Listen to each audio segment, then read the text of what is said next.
Alright, hello there, thrill seekers. That was a little bit of a song called Mr. Moto by the Bel Airs. I first became aware of the song when I bought this compilation album. When I was in high school, I was a big surf music fanatic, and Rhino Records was very kindly at that time putting out compilations of surf music for me to buy, and I first heard it on that. And the guitar used was, people keep asking me guitar questions, and particularly about this one, guitar guys. That's a Schecter URF, a Schecter Ultra RF. It's the Robin Fink model.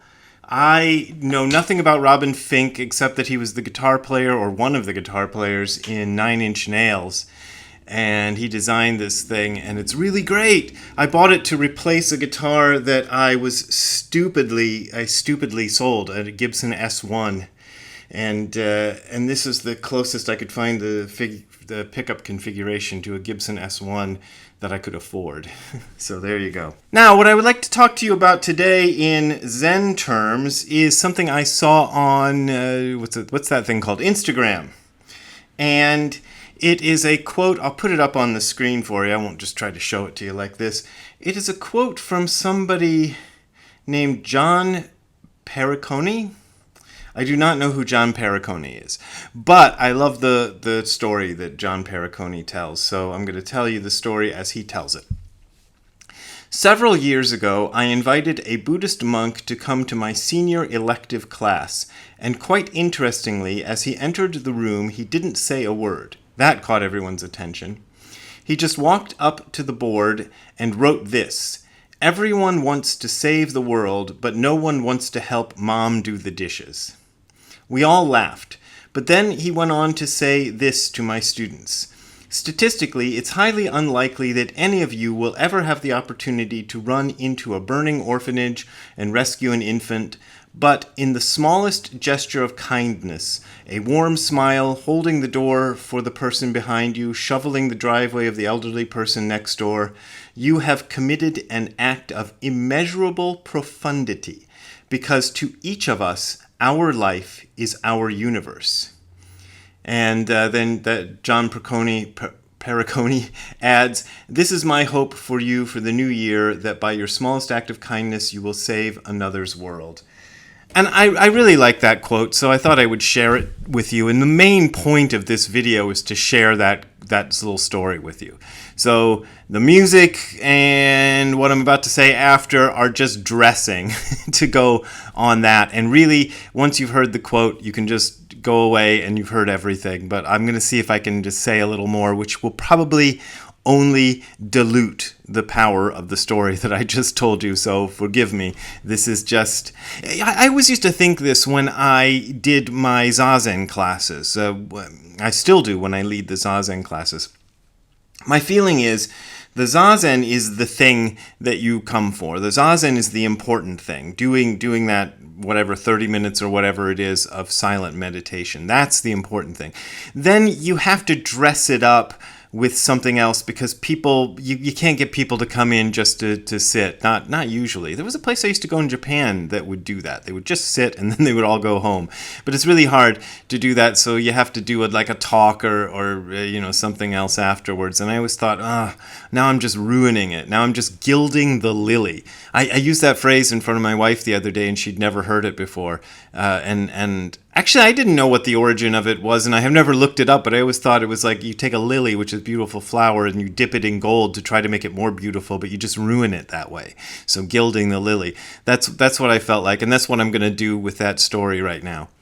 So I like this story because one tends to like hearing somebody else say what one has been saying for years. So that's one of the reasons I like the story, because I've been saying this kind of thing forever. I know it appears in Hardcore Zen, the first book I ever wrote about Zen, and I've been saying it on the internets, on these YouTube channels. I was actually going through my old videos, just kind of looking at the titles and trying to remember what I said, and I know that on some of those videos I said this, because it always comes up whenever I talk about engaged Buddhism, and then everybody gets mad at me when I say this kind of stuff when I talk about engaged Buddhism. But I feel like engaged Buddhism is really supposed to be about what that quote says. To me, that I don't know. I didn't invent engaged Buddhism. I guess Thich Nhat Hanh invented it, but I didn't invent it anyway. But I always feel like that's what it should be about. Like, you're not going to run into a burning orphanage to save an infant. You're not going to fix the problems with the U.S. government. You're not going to do any of these things that you get all excited about. But you can do these little things, like help your mom with the dishes. The guy was giving this talk in front of a class of high school students, so that's a good example for that demographic. But whatever it is that you can do for somebody else, to me, that's engaged Buddhism. And the way it goes wrong, and this is the thing I always say, is that people think engaged Buddhism is about these sexy things, like the sexy protest or the sexy, the thing you're going to be the resistance or whatever it is. I don't know. I'm trying to stay away from giving specific examples, because every time I give a specific example, somebody latches onto that specific example and then goes crazy in the comments. This is what happened recently when I gave a specific example that I'm not going to repeat because I know how dangerous that can be, of something I thought was dumb in the culture. And then everybody jumped on me, including this one person I hadn't heard from in I swear to God, 15 years. Sends me an email saying, I'm MAGA and an incel and all this stuff. And I'm thinking, those words MAGA and incel didn't even exist the last time I ever spoke to you. So go away, But anyway, they jumped on me for this kind of stuff.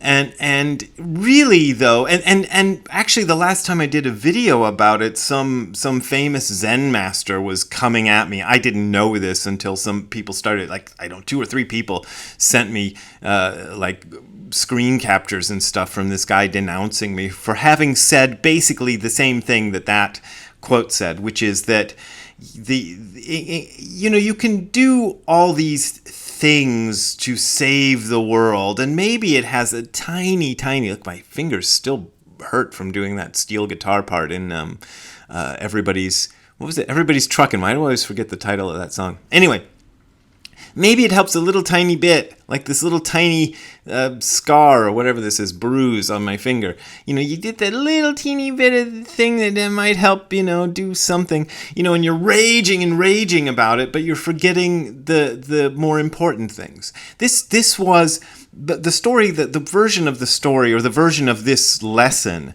that I tried to convey in Hardcore Zen was referring to the old hardcore punk scene that I was part of back in Akron in the prehistoric days. I remember how all of us, me included, were really concerned with the big problems of the world, like what was the big ones then? Maybe I can get away with talking about 40-year-old big problems. Ronald Reagan and the way he was ramping up the arms race with the Soviet Union and the nuclear freeze. I'm doing this because I had a little button. I can see it on pictures of me from those days. It said nuclear freeze. I was all into the nuclear freeze. Nobody even remembers what the nuclear freeze was. I think the idea was that the Soviet Union and the United States would agree to freeze all production of nuclear weapons, something like that. I was big into that. So we were huge. We were like huge supporters, and we were just going out and shouting about it and writing songs about it and doing all this stuff and doing rallies and, whatnot, and painting our faces and wearing the buttons and all this stuff. But then, I remember even then starting to look around and going, this house is filthy. Like the house that the punk rockers were all living in was a big mess, and nobody was doing the dishes and nobody was cleaning the toilets, and it was, we were living in this kind of squalor a lot of it's self-imposed. It wasn't just that, nobody had money in those days, but you don't need a lot of money to do the dishes or to sweep the floor or to put your trash away and all this stuff, to get the cigarette butts off the kitchen table and all that stuff. You don't need money to do that. But we weren't doing that. We were so focused on the big things. And I feel like that's kind of what I see in a lot of Buddhism these days, is people getting really, really excited, especially lately, about the big things in the world, and then and you're not going to do much about that. So don't worry about that. I mean, you can do it. Like there's going to be people in the comments section coming at me and saying, "You're saying you can't do a protest, whatever. You do your protests, do whatever you want, but realize that that's not the most meaningful thing you do. The most meaningful thing that you do today might be smiling at the cashier at the grocery store or something like that. I'm totally serious, because as the quote says, and I love this part, because to each of us our life is our universe.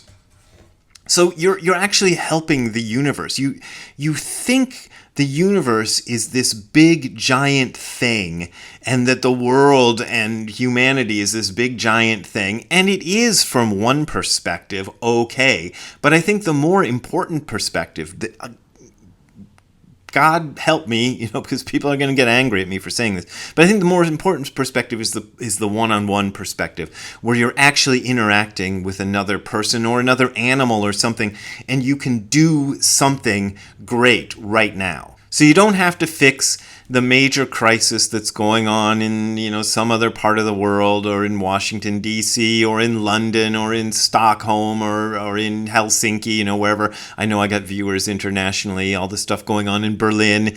You're not gonna have a big huge effect on that stuff, but you can have a major impact on the one-to-one interactions that you have with just regular people that you meet, regular beings that you meet, even just doing something for yourself, like make your bed or something like that. That can have this huge impact that it won't get on the news and nobody will give you a medal for it, or somebody might thank you, but that's about the best you're going to do. And maybe you won't even get that. But you can make this huge impact, and that's what I think is important. And like I said, I feel like everything I've said since I read you that quote has been just kind of gilding the lily, just been kind of, ruining what this beautiful thing is. And so let's just read it again. This monk that he brought into the classroom just walked up to the board and wrote this: "Everyone wants to save the world, but no one wants to help mom do the dishes." So think about that, and that's my message for today, and that's all I got. So I hope you enjoyed it. All right, if you want to donate to me, which is another little thing you can do, but don't worry about it, you can go to the URL that you're seeing on the screen below, or that you're about to hear me say if you're listening to this on the audio version, which is now up on all the places you find audio podcasts. Anyway, the URL is hardcorezen.info/donate. That is hardcorezen.info/donate. That's where you'll find my PayPal and Patreon links, and those are my main ways of making a living. But as always, you don't got to support me if you don't want to support me. All right, we will see you next time. Have a good time all the time. Bye. All right, there's Ziggy. There's your Ziggy cameo for the day. It is raining today, so Ziggy is in his Marty McFly outfit, which keeps the rain off of him, and he's even sleepier and lazier than he usually is. Ziggy is the proverbial lazy yellow dog. All right, Ziggy. I'll let you sleep some more. I know you need it. All right, bye.